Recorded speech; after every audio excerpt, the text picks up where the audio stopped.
Hi everyone, welcome back to my channel. So today we're going to talk about why I created my automated blog.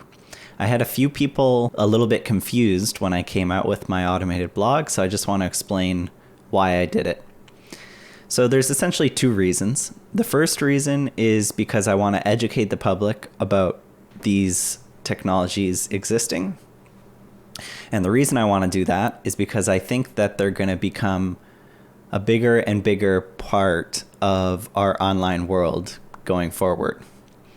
So if you haven't read the blog posts already, I highly recommend you do it, and you'll see what I'm talking about. So they're getting quite good. It's getting pretty difficult to tell if a post is real or fake. Right now, I think the biggest distinguishing factor is whenever it says something that you can verify, like it states some fact, usually that fact is incorrect.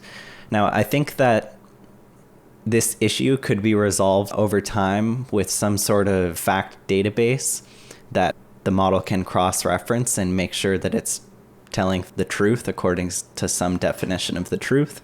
But when that gets solved, I think you're going to see a massive adoption of this technology. So I want to make sure that people know that it exists so that they know what's coming. And my plan right now is to update the blog whenever new models are released. Right now I'm using open source models.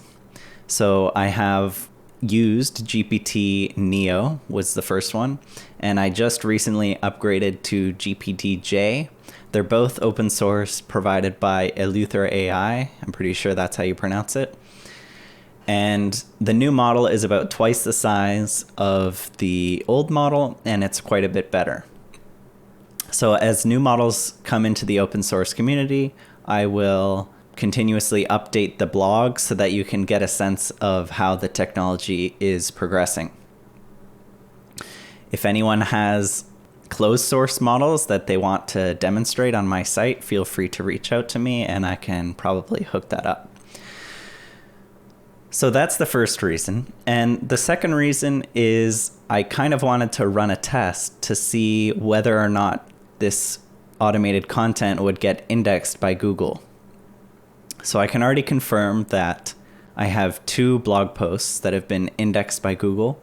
And if you search the article titles of those 2 blog posts, they appear near the top of search results.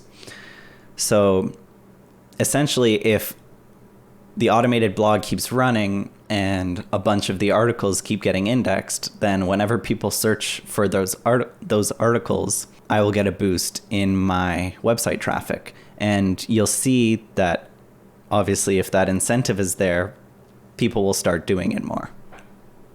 So it's kind of a test, and I'm going to keep it going for quite a while because I'm obviously trying to do the first thing, which is educate. So I'm going to keep it up. And the second thing, which is this test.